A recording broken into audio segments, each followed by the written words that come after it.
Una de las necesidades más urgentes para la mayoría de las personas que se dicen a sí mismas cristianas es tener un avivamiento en su corazón. Se observa de una forma general en el mundo entero mucha frialdad, escepticismo, dureza de corazón, indiferencia y mucha avaricia de muchos que se dicen cristianos. Pocos cristianos realmente viven para el Señor. La mayoría han sido seducidos por las trampas del mundo, los afanes de la vida, el engaño de las riquezas, las codicias de otras cosas han entrado a sus corazones y han hecho infructuosa la palabra de Dios. Exactamente como el Señor Jesucristo en Marcos 4, 18 al 19 explicó en la parábola del sembrador, que los afanes de la vida y las codicias de otras cosas entran y ahogan la palabra. Hace un momento estábamos platicando aquí con uno de los líderes más grandes de México aquí en la iglesia cristiana y le decía yo a este hermano, es que la vida cristiana es un campo minado. Antes de que el ejército de Estados Unidos y la coalición de países que se unieron en la guerra del Golfo Pérsico 2 días antes avanzaran contra Irak, no podían avanzar porque el general Schwarzkopf, que fue el general de la milicia que dirigió la coalición contra Saddam Hussein en 1993, les dijo, no podemos entrar porque está minado el campo y eran como dunas de arena. Y al otro día, un viento milagroso, porque solamente se puede atribuir esto al cielo, quitó toda la arena y quedaron al descubierto los cientos de minas que había, que comenzaron una a una a dispararles para que explotaran y pudiera el ejército avanzar hacia Irak y pudieron lograr la conquista de la ciudad de Kuwait, liberar a Kuwait de la invasión de Irak y avanzar hacia la ciudad de Bagdad. Entonces, si Dios no nos quita y nos permite ver cuáles son las trampas que tienes en tu vida y que yo tengo en mi vida, entonces caeríamos en ellas. Y dice en 2 de Pedro 12 el apóstol Pedro, Dios sabe librar, salvar, proteger a los piadosos de las pruebas y de las tentaciones. Si tú caminas con Dios todos los días y tienes comunión con Dios todos los días y tienes una cercanía con Dios, Él te protege, te quita amistades, socios, trampas, amistades, negocios que pudieran hacerte lamentar el día de mañana. Pero si nosotros no caminamos con Dios y tenemos un Dios para el martes solo de 7 a 8 y el domingo de 11 a 1 de la tarde, y entre los demás días Dios para ti no tiene ninguna relevancia, no esperes ser librado, porque el mundo que vivimos está lleno de trampas para nosotros. No hay ninguna diferencia entre un cristiano que vive de esta manera y un incrédulo.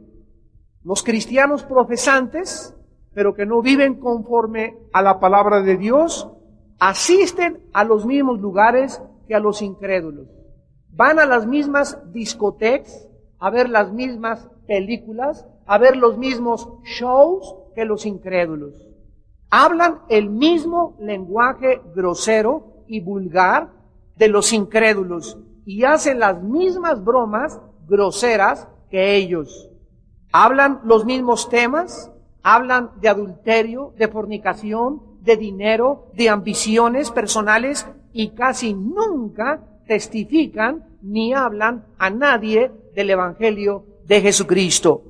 Leen las mismas revistas, los mismos libros, televisión, telenovelas, Cosmopolitan, Playboy, que son las revistas y los programas de los incrédulos. Y ven los mismos programas de televisión también que los incrédulos. Estas personas que en esta noche nos están escuchando necesitan un avivamiento. Necesitan limpiar sus vidas. necesitan arrepentirse y volverse a Dios con todo su corazón en una nueva entrega de dedicación de santidad. Este es el tema que en esta noche vamos a estudiar en este pasaje, porque Génesis 35, del 1 al 15, nos registra el primer avivamiento en las Sagradas Escrituras. El primer avivamiento que tiene lugar en la historia del pueblo de Dios. Dice en el versículo 1, dijo Dios a Jacob: levántate y sube a Betel, y quédate allí, y haz allí un altar al Dios que te apareció cuando huías de tu hermano Esaú. La primera característica de un avivamiento es el llamado de Dios. Jacob estaba en este momento enfrentando problemas insostenibles. Él tenía una desesperación creada con un gran sentido de necesidad en su corazón y en su vida. Jacob estaba, en otras palabras, aterrorizado en lo más profundo de su alma, porque su hija Dina, como lo vimos hace 8 días, la acababan de violar. La habían abusado un joven príncipe de la tierra donde ellos se encontraban. En venganza por este agravio de su hija, los hijos de Jacob fueron y mataron a este muchacho que violó a su hermana, mataron al padre de la muchacha y mataron a todos los varones de esa ciudad. Habían tomado la justicia en sus propias manos. Además, habían saqueado la ciudad, tomado a las mujeres y a los niños y las riquezas. Jacob, pues, enfrentaba ahora la amenaza de que todos los gobernantes de las ciudades de los alrededores tratarían de vengarse y unirían sus fuerzas para atacarlo. Jacob estaba aterrorizado. Pero también había otras cosas que le perturbaban. No había establecido hasta este momento, escúchenme varones, Jacob no había establecido hasta este momento un patrón espiritual serio delante de sus hijos. No les había inculcado a sus hijos normas morales que deberían de tener en sus vidas. Les había dicho: Dios existe, y mi abuelo Abraham, y nos dijo esto, y que el pacto, y por allá, pero casi siempre Jacob había demostrado hasta este momento un carácter débil, y ahora recogía la cosecha con sus hijos. Él necesitaba traer a su familia un avivamiento urgente. Jacob estaba experimentando un tremendo sentimiento de desobediencia y de culpa. Y aun cuando la tierra prometida, desde hacía 10 años que vivía ya ahí en la tierra prometida, no había cumplido tampoco su promesa que él le hizo en el capítulo 28 a Dios de ir a Betel. La palabra Betel significa, recuerden, la casa de Dios. Ahora no tenía ya ninguna excusa para su desobediencia. Se encontraba como a 35 kilómetros de Betel caminando, y no cabe duda que el Espíritu Santo en este pasaje estaba revoloteando dentro de Jacob y trayéndole a su vida la inmensa necesidad y la urgencia que cuando Dios dice: conságrate, te tienes que consagrar.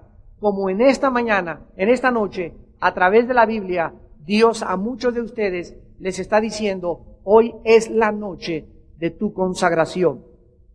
También le molestaba muchísimo haber permitido la idolatría en su familia. Versículo 2. Entonces Jacob dijo a su familia y a todos los que con él estaban: quiten los dioses ajenos que hay entre ustedes y límpiense y cambien sus vestidos, o mudad vuestros vestidos. Esto vamos a estudiarlo un poco más adelante, pero el punto era el siguiente. Jacob no había hecho a Dios el Señor de su hogar, y ahora tenía que enfrentar su fracaso. Con todos los problemas que se le habían venido a él y a su familia, ahora tenía que comenzar a buscar qué cosas he hecho mal, Señor. ¿Por qué le pasó esto a mi hija? ¿Por qué le pasó esto a mis hijos? ¿Por qué mis hijos no tienen respeto de ti? ¿Cómo es posible que se hayan tomado la justicia y se hayan convertido en asesinos? Ahora él comenzaba a darse cuenta que de alguna manera el poder protector de Dios estaba levantándose sobre su familia. Jacob se sentía que Dios se había elevado en su familia y que le estaban pasando cosas a su familia donde él ya no sentía morar bajo la sombra del Altísimo. Jacob sentía la culpa, sabía que un pecado escondido había en su corazón y él estaba experimentando terror, como lo dijimos anteriormente.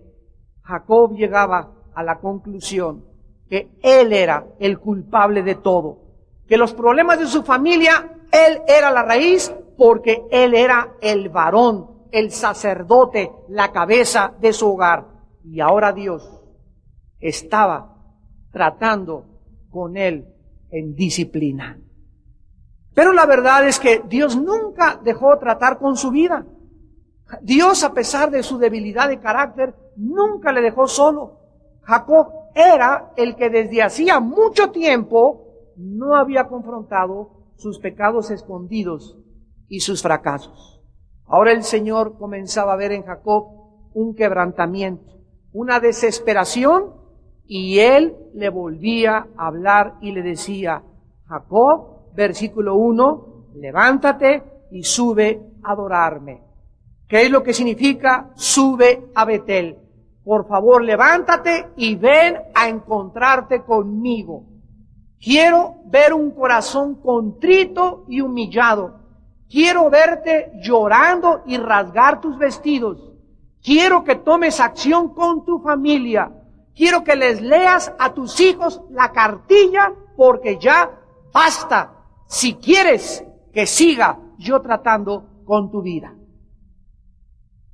El mensaje de Dios era que quitaran los dioses ajenos y que se limpiaran y que se cambiaran sus vestidos. Vamos a ver que en este mensaje se incluían algunos puntos. En primer lugar, Dios le dice a Jacob: antes de que yo pueda volver a proteger tu familia y tu vida y tu negocio, saca de tu casa los ídolos. Qué cosa tan tremenda. Pensar que un hombre de Dios pudiera estar involucrado en la idolatría parece una cosa casi increíble. Pero estos dioses ajenos, estas estatuillas y estos ídolos, eran los que su hija Raquel había tomado, y él seguro que los había visto debajo de su cama, como tú sabes que le viste a tu hijo una revista de Playboy y te hiciste el tonto, y tu hijo mete un video de pornografía a tu casa y tú te haces el tonto, y ahí está en su cuarto, y tu hijo tiene un póster de Michael Jackson en su cuarto y tú te haces el pato, y tu hija tiene una foto de un hombre desnudo por ahí y tú te haces el tonto. Ahí son mis hijitos, son cosas de ellos. ¿Sabes una cosa? Somos los sacerdotes de nuestra casa, y nuestra casa tiene que ser limpiada. No podemos nosotros comprometernos ni tampoco entrar en compromiso con nuestros hijos mientras nuestros hijos vivan bajo nuestra protección. Mijito, el día que tú quieras tener tu departamento, pon lo que quieras. Si quieres poner allá He-Man, si quieres poner allá Batman, si quieres poner a Michael Jackson, pero aquí en la casa, tú vives dentro de la casa, yo pago la renta, yo estoy dirigiendo esta casa, y esta casa tiene que estar limpia, porque por las cosas que metes a tu cuarto, atraes hacia toda la familia maldiciones demoníacas. Y tenemos los padres de familia que llegar a un momento de comprender esto, que la seguridad, la limpieza y la santidad del hogar donde vivimos, nosotros, los varones, somos los responsables. Le dice Dios que estos ídolos también eran los que sus hijos, cuando saquearon la clase pasada Siquem, venían también ídolos y se los trajeron a su casa, y también encontramos a los de sus sirvientes. Es interesante que aquí diga en el versículo que dentro de estos ídolos que había en el versículo 2 y 3, había zarcillos. Quiero que vean en el libro de Isaías capítulo 3. Isaías capítulo 3.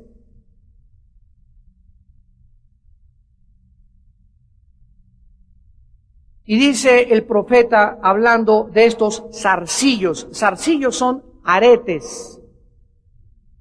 Y dice en Isaías 3, versículo 18 al 21, aquel día quitará el Señor el atavío del calzado, las redecillas, las lunetas, los collares, los pendientes y los brazaletes, las cofias, los atavíos de las piernas, los partidores del pelo, los pomitos de olor y los zarcillos, los anillos y los joyeles de las narices. ¿Sabían ustedes que en el libro de Levítico Dios prohibió a Israel que se agujeraran? Que no hicieran ninguna marca ni raya en su cuerpo. Una vez una hermana me preguntó, ¿le puedo a mi hija horadar las orejas para ponerle sus aretitos?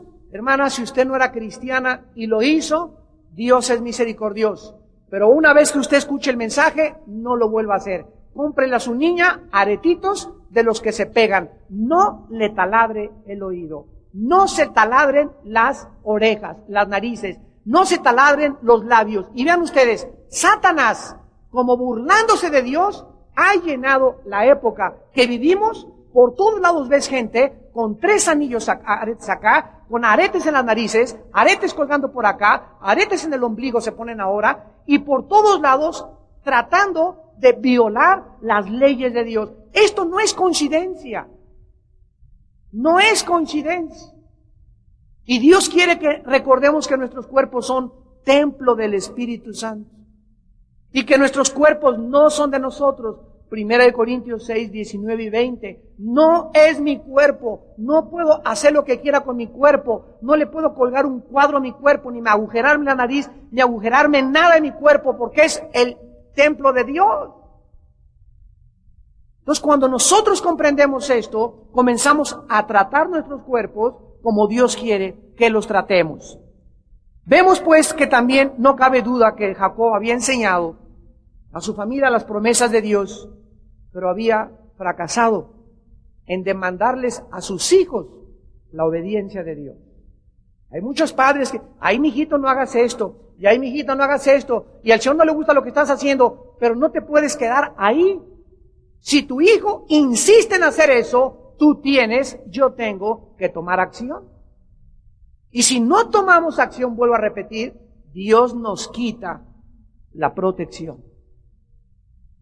Cualquier cosa que le quite el lugar a Dios es idolatría. En la época que vivimos, la idolatría no solamente es tener en tu casa estatuitas o ídolos o imágenes. La idolatría puede estar relacionada con el dinero, con los bienes materiales, un novio, con la novia, con tu cónyuge, con la familia, la fama, el negocio, la ropa, los deportes, el alcohol, las drogas, cualquier cosa en la vida que desbanque a Dios de mi corazón, se llama idolatría. Y en Éxodo 24 el Señor dijo, no tendrás dioses ajenos delante de ti. Y cuando Dios dice, no tendrás dioses ajenos, nos está diciendo, no haya nada en tu vida que me desbanque, no haya nada en tu vida a quien tú te esclavices, a quien tú sirvas, a quien tú le des el primer lugar. El primer lugar soy yo, dice el Señor, si es que me llamas Señor, Señor. En segundo lugar dice el versículo 2, que no solamente tenían que quitar los dioses, los ídolos, sino que también tenían que limpiarse. En el libro de Efesios, capítulo 4, versículo 22 al 24, en el Nuevo Testamento, encontramos la correlación y el simbolismo para nosotros de lo que significa límpiense, purifíquense. Dice en Efesios 4, 22, en cuanto a la pasada manera de vivir, despójense, quítense, desvístanse del viejo hombre, que está viciado conforme a los deseos engañosos, y renovaos en el espíritu de vuestra mente, y vístanse del nuevo hombre, creado según Dios, en la justicia y santidad de la verdad. Esto nos está hablando de una acción diaria. Yo me preguntaba cuando estudiaba Efesios, Señor, eso de que me quite el antiguo hombre y me vista del nuevo hombre, lo hice antier, y me dice Dios, es que conforme a tus días, tus fuerzas, esto es algo diario. Diario me levanto, y anoche estuve con el Señor, hasta las 12 de la noche oré, y como les decía una vez, se te apareció a las 10 de la noche, hasta Juan Diego se te apareció, y a las 8 de la noche hiciste esto, y vienes de una reunión de oración, y te acostaste soñando con Gabriel el ángel, con Miguel el arcángel, soñaste que te fuiste al tercer cielo, pero al amanecer,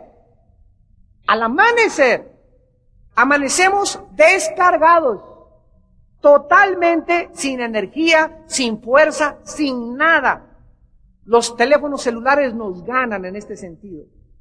Un teléfono celular tiene carga para 2, 3, 4 días. Y a los 4 días, aunque le aprietes y le aprietes, no funciona porque lo tienes que recargar y tiene que chupar la energía porque el teléfono en sí no tiene energía propia.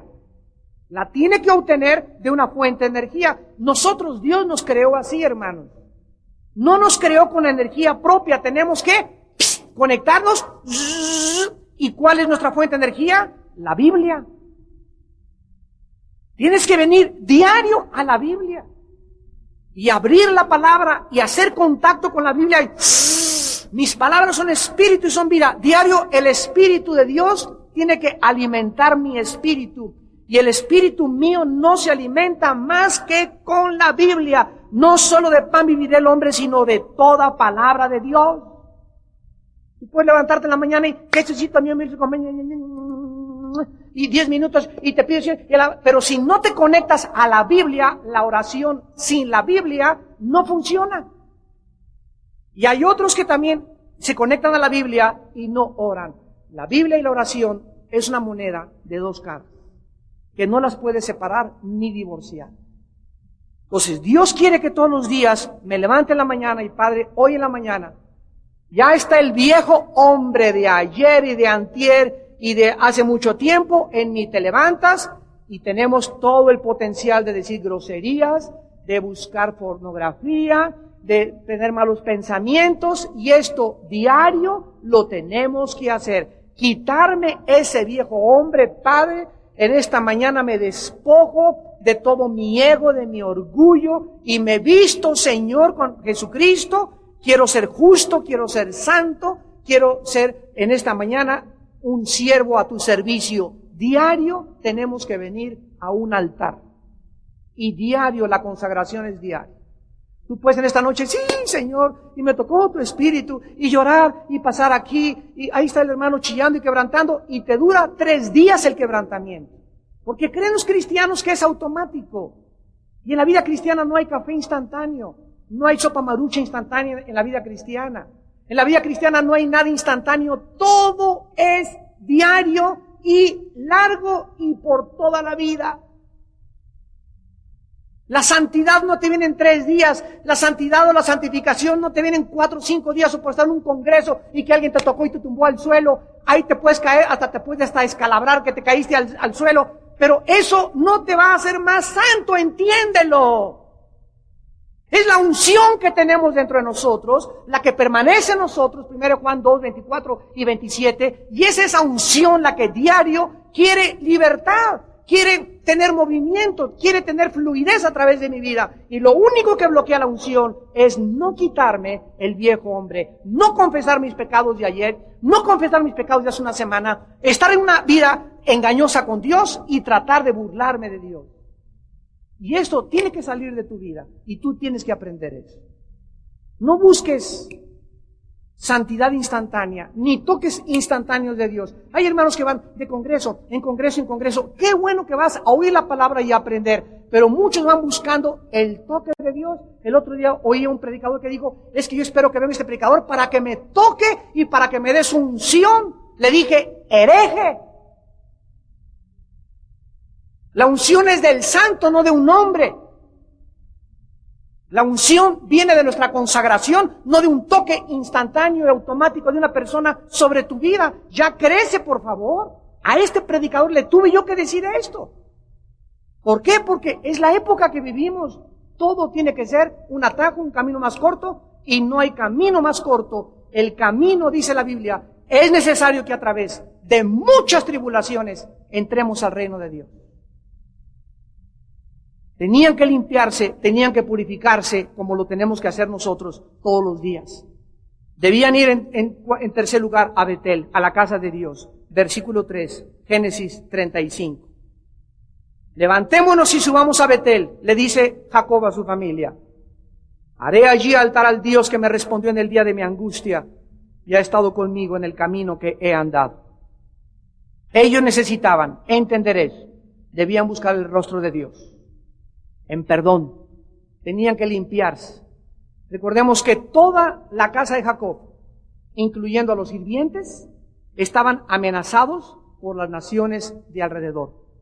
Sabían que eran menor en número que sus enemigos, por lo que una obra sobrenatural de Dios era lo único que los podría proteger. El pecado, hermanos en Cristo, es el único factor y el más importante, el principal, de todo lo que te sucede a ti y a mí en nuestra familia. El pecado no confesado. Dice el Salmo 66, 18, si en mi corazón hubiese mirado la iniquidad, el Señor no me habría escuchado. Proverbios 23, 18, el que encubre sus pecados no prosperará. El que encubre sus pecados, y Dios te dice, confiésamelos. Te ha dicho Dios de la semana pasada, entrégate, conságrate, saca eso de tu casa. Tú has hecho oídos sordos. Dios dice, se acabó. Esta noche es la última vez que te hablo. Se acabó el tiempo. Ahora te abres a la maldición. Tus bendiciones, dice el Señor, las convertiré en maldiciones. Malaquías 2:2. Tus bendiciones las convertiré en maldición. Es increíble lo que le puede suceder a un hijo y a una hija de Dios o a una familia de Dios cuando el padre de esa casa o el varón de esa casa permite en su hogar idolatría, pecado e inmoralidades a los ojos de Dios. Increíble.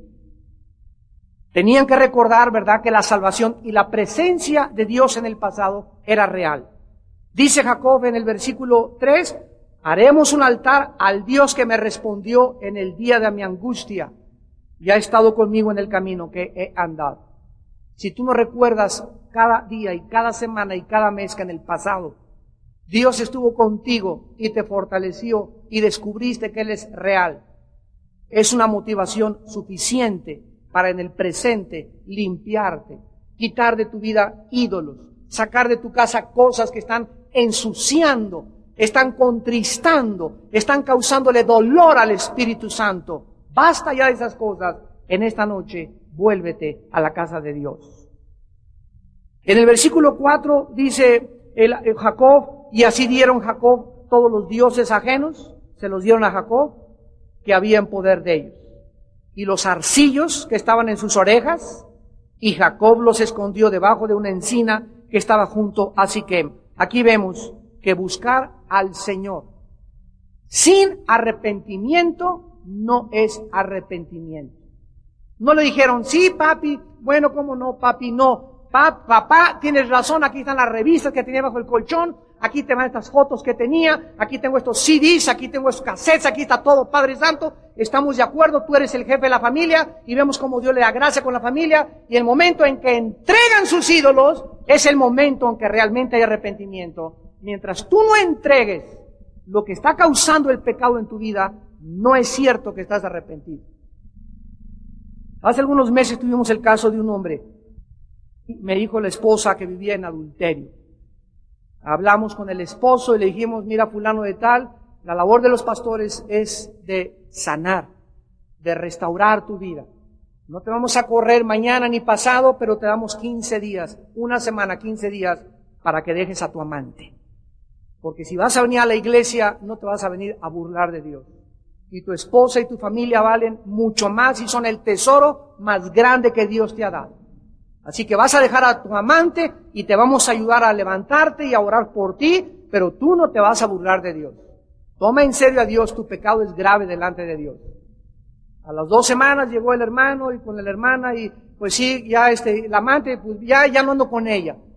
Y dice la esposa, no hermano, yo no ando con ella, pero sigue trabajando de secretaria con él. Entonces, resulta que era la secretaria. Entonces le volvimos a decir a este varón, mira, mientras tú no despidas a esa secretaria, son lágrimas de cocodrilo tu arrepentimiento. Mentira que estás arrepentido. Si tú sabes que es ella la fuente de tu tentación y saliste con ella y estás causando que ella te separe de tu familia, tú tienes que estar arrepentido hasta que la corras de su puesto. ¿Saben lo que nos contestó? Pobrecita, ¿quién le va a hablar de Cristo? Semejante. Tenía ganas hasta, como dice el patrón Siraguante, darle un suki.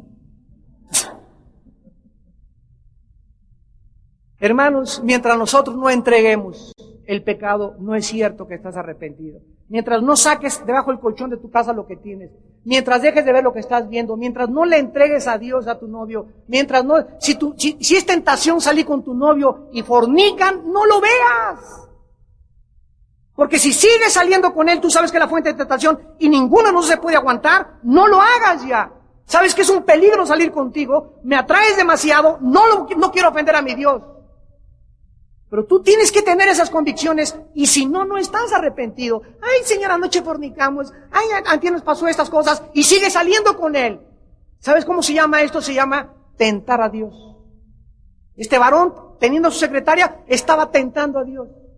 Este muchacho siguiendo saliendo y la muchacha con su novio están tentando a Dios, están provocando a Dios como provocaron los judíos en Meriba a Dios y Dios se volvió contra ellos y los destruyó.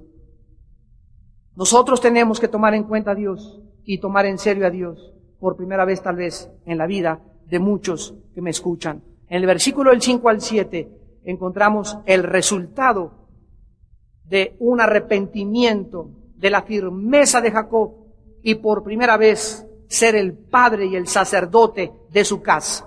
Y salieron y el terror de Dios estuvo sobre las ciudades que había en sus alrededores y no persiguieron a los hijos de Jacob. Y llegó Jacob a Luz, que está en tierra de Canaán, esta es Betel, él y todo el pueblo que con él estaba. Y edificó allí un altar y llamó el lugar Betel, porque allí le había aparecido Dios cuando huía de su hermano. Es increíble, amados santos de Dios, es increíble la protección que podemos tener de Dios contra nuestros enemigos cuando nuestros caminos le son agradables a Hashem Adonai, al Señor Dios Todopoderoso. Dice en Proverbios 16:7, cuando los caminos del hombre le son agradables a Jehová, aún a sus enemigos los hace estar en paz con él. Dice en Isaías 54:17, ninguna arma forjada contra ti prosperará. Cuando caminamos en santidad ante Dios, cuando tomamos en serio a Dios, cuando hacemos lo que Dios nos manda, el ángel suyo acampa afuera de mi casa, en el jardín de mi casa, está en el tinaco de tu casa y nos protege y nos guarda. En tu coche va en la cajuela el ángel. Cuando vas a traer las tortillas, ahí va el ángel. Estamos rodeados de ángeles. Dice Hebreos 1 que son ministros, son servidores de nosotros. Los ángeles de Dios. Pero los ángeles de Dios se apartan, no te defienden. Se va la protección de nuestras vidas cuando hay pecado en nuestras vidas. Cuando no tomamos en serio ese pecado. Cuando no tratamos con ese pecado. El pecado siempre te llevará más lejos de lo que tú te imaginaste. El pecado te causará más daño de lo que tú te imaginaste que te iba a causar. Y el pecado será siempre, siempre, siempre la causa de la mayor parte de tu sufrimiento. El pecado. Y por el pecado Jesucristo, el Hijo de Dios, dio su vida por nosotros en el Monte Calvario. En un acto verdadero de fe vemos que como toda la familia le entrega a Dios y Jacob emprende a Betel el camino y Dios interviene milagrosamente poniendo terror sobre sus enemigos. Inmediatamente él edifica un altar, es la palabra hebrea misbeach, altar, y comenzaron a adorar a Dios. Ahora nosotros entendemos que antes de poder adorar a Dios, necesitamos revelación. Primero es la revelación y después es la adoración. Cristo le dijo a la samaritana, ustedes adoran lo que no saben. O sea, antes de que adores, necesitas saber quién es Dios. Nosotros adoramos lo que sabemos. ¿Por qué sabemos adorar? Porque primero es la revelación. Dios me dice quién es Él. Dios me dice esta noche, recuerda toda tu vida, quítate los zapatos cuando pises mis terrenos. Porque ya te lo dije, no todos lo saben, pero tú lo sabes porque tú lees la Biblia. Yo soy santo. Y cuando entiendo eso, me quito los zapatos, me despojo del viejo hombre, me quito el pecado, analizo mi vida y vengo a adorar a Dios en espíritu y en verdad. El versículo 8 se enfrenta a una de las pruebas más grandes de su vida Jacob cuando muere Débora, ama de Rebeca, y es sepultada al pie de Betel debajo de una encina, la cual llaman Alon Bakut, que significa el roble. Encina es el árbol del roble para nosotros, el roble del llanto o el roble de la tristeza. Débora era como la nana de Raquel y Jacob la entierra al pie de Betel debajo de un árbol de roble. La presencia de Débora en la familia de repente surge aquí en las Escrituras. Nos indica que Jacob visitó a su padre anteriormente cuando fue a la tierra prometida.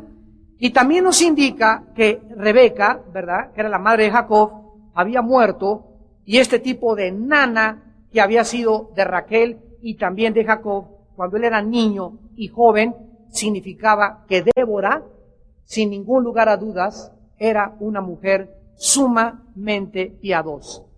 El árbol debajo del cual la entierran es llamado Alon Bakut, que significa el roble del llanto. Este hecho, además de que Jacob trajo a vivir a Débora con esta familia, con su familia, nos indica que Jacob la amaba profundamente. Como muchos de ustedes han tenido nanas que han criado a sus hijos, tienen muchachos que trabajan con ustedes que tienen ya 20, 30 años de edad, que hasta los vieron crecer y son casi parte de la familia. No es ni tu sirvienta ni tu criada, viene a ser casi parte de la familia. Ya come a veces con ustedes, ¿verdad? Y la tratan como si fuera un miembro de la familia. El avivamiento en la vida de Jacob le había traído, aparte de la bendición y la protección de Dios, una nueva fortaleza para enfrentar las tragedias de la vida. No solamente cuando nos volvemos a Dios y nos despojamos del antiguo hombre y nos vestimos con las ropas limpias que Dios quiere que nos vistamos y le entregamos nuestros pecados, no solamente nos protege, sino, escúchenme, además Dios nos da una fuerza especial para enfrentar las tragedias de la vida. Ustedes saben, los que han madurado, que la vida no es fácil y que tenemos que enfrentar desilusiones, persecuciones, traiciones, críticas, muerte familiares, muerte de tu perro que tenía 15 años y le lloramos al perro, ¿cómo no? Muerte del perico, muerte de la abuela, pérdida del trabajo. La vida está llena de sorpresas negativas y también positivas. Pero si cualquiera de ustedes que me está escuchando en esta noche, en el momento que ve una tragedia en tu vida, o pierdes un ser querido, o se te quema tu casa, o pierdes el trabajo, o encuentras la noticia que te violaron a tu hija, lo que sea, si en ese momento tu vida no está bajo la protección de Dios, te hundes. Regresas al alcohol, regresas con otra mujer, te enfrentas y buscas una huida fácil, te entras en una depresión, que muchos de ustedes ya tienen 1 mes o 2 meses en depresión, porque no han descubierto que Dios es el Dios y Padre de toda consolación. Que es maravilloso, cuando lo vamos a ver en la clase pasada, va a estar precioso el estudio la semana que entra, se va a llamar Enfrentando la vida con Dios. Las peores 4 tragedias de Jacob las enfrenta, lo vamos a ver en la clase pasada, y las enfrenta porque Dios estaba con él. Se le muere su esposa, se le muere otra persona, se le muere su padre. Vamos a ver las tragedias la semana que entra, pero es importantísimo saber esto. Necesitamos a Dios. Él es el único que nos puede fortalecer y levantar. Él es el único que nos puede decir, sigue viviendo. Todavía no acabo contigo, ya perdiste a tu hijo, perdiste a tu esposo, perdiste a tu esposa, pero necesitamos seguir viviendo. Necesitamos seguir entendiendo esto, y la única fuerza que nos hace seguir viviendo es Él. Porque separados de Él, nada podremos hacer. Y finalmente el versículo 9 al 12, Dios le renueva las promesas.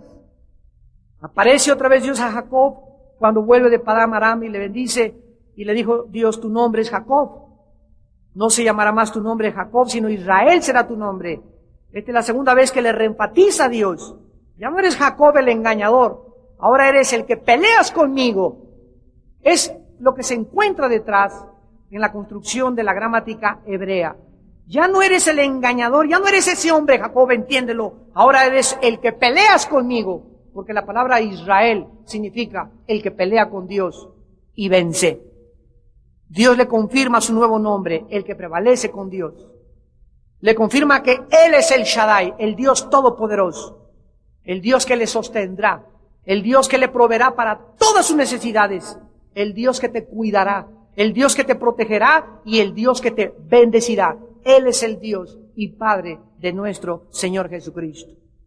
Le confirma la semilla prometida y le confirma la tierra prometida.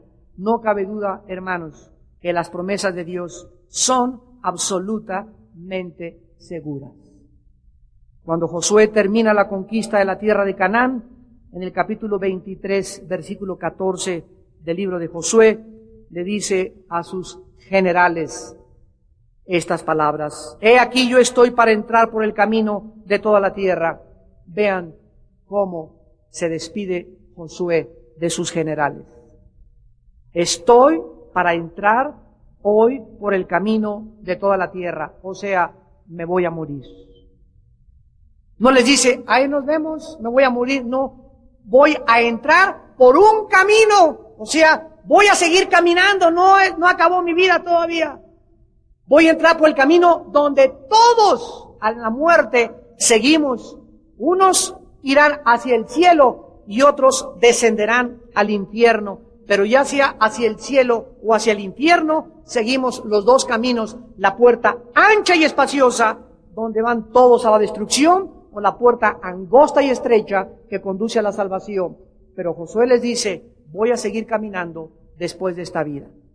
Reconoced pues con todo vuestro corazón y con toda vuestra alma que no ha faltado una palabra. No ha faltado una palabra de todas las cosas buenas, de las buenas palabras que Jehová vuestro Dios había dicho de vosotros. Todas os han acontecido, no ha faltado ninguna de ellas. No cabe duda que las palabras de Dios son firmes y seguras. En el primer libro de los Reyes, capítulo 8, versículo 56, dice el rey: bendito sea Jehová Dios de Israel, que ha dado paz a su pueblo, conforme a todo lo que él había dicho. Ninguna palabra de todas sus promesas que expresó por Moisés su siervo ha faltado. Amados hermanos en Cristo, ojalá que todos nosotros en el corazón, al morir, expresemos lo mismo. Ahí está Pablo, preso y oyendo a los leones y a los tigres rugir, porque tal vez al otro día lo iban a arrojar al Coliseo Romano o tal vez le iban a cortar la cabeza. Pero ahí está Pablo en su segunda carta a Timoteo, capítulo 4. Timoteo, he peleado la buena batalla, he echado mano de la vida eterna, por lo cual me está esperando la corona de justicia. No está Pablo, ay, Timoteo, para eso sufrí tanto por Cristo, aquí abandonado, mis discípulos me dejaron, no tengo nadie que me quela, nadie me visita. Ay, no, las palabras de un hombre de Dios, que iba a morir como mártir, no eran de queja, no eran de desesperanza. Él sabía que en minutos la muerte sobrevendría a su vida y él estaría presente ante los ojos de aquel a quien sirvió durante la mayor parte de su vida. Él acabó con gozo la carrera. Y ojalá que todos nosotros, cuando muramos o cuando llegue el momento sagrado de que Dios nos dice a casa, podamos despedirnos y decir con toda sinceridad, todo lo que la Biblia decía era verdad. Todas las promesas de Dios yo las pude ver cumplidas en mi vida. Y los únicos que pueden dar testimonio de esto son aquellos que vivieron en un avivamiento.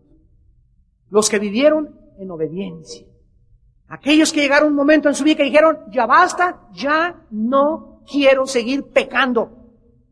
Yo tengo que poner a esto un basta, un hasta aquí llegué. Esta noche, 3 de febrero, 3 de marzo de 2002, se acabó mi vida antigua. Y te prometo, Señor, me consagro, ayúdame, dame fuerzas, llego a mi casa, me voy a deshacer de esto y de aquello. A mi amante le voy a decir que se vaya a la goma, ¿verdad? Que se vaya a freír salchichas allá a Afganistán. Y ya no quiero saber nada, no quiero ya pecar. A mi novio le voy a decir que si seguimos así ya nos salimos y tienes que poner un hasta aquí a tu pecado. Y tiene que ser esta noche. Porque es cuando estás oyendo el llamado de Dios. Ven a Betel. Ven a mi casa a adorarme.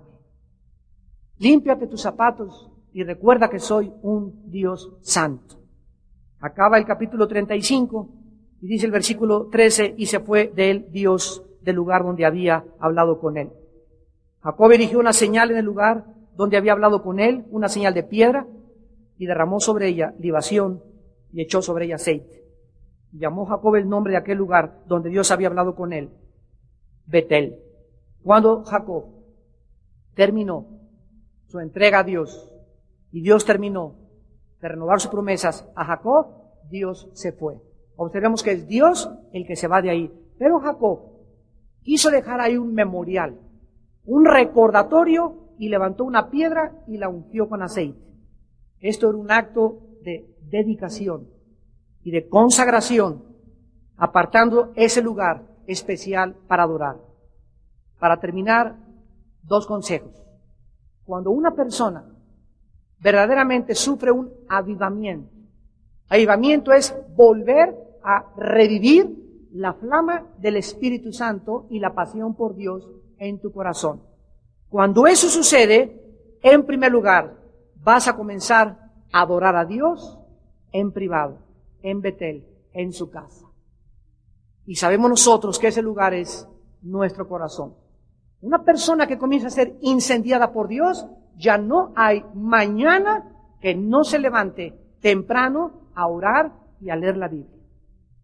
Y en segundo lugar, esa persona hablará y dará testimonio público de lo que Dios ha hecho en su vida. Eso fue lo que dijo el profeta Isaías en el capítulo 43, cuando Israel se había apartado de Dios. Y dice el profeta, ustedes son mis testigos, dice Jehová, y mi siervo, que yo escogí, para que me conozcan y crean y entiendan que yo soy Dios. Antes de mí no fue formado Dios, ni lo será después de mí. Tú eres testigo y yo soy testigo del Dios de la Biblia, del Dios y Padre de Jesucristo, del Dios que abrió sus manos en una cruz y nos dijo, vayan al mundo y sean testigos y prediquen el Evangelio y hagan discípulos.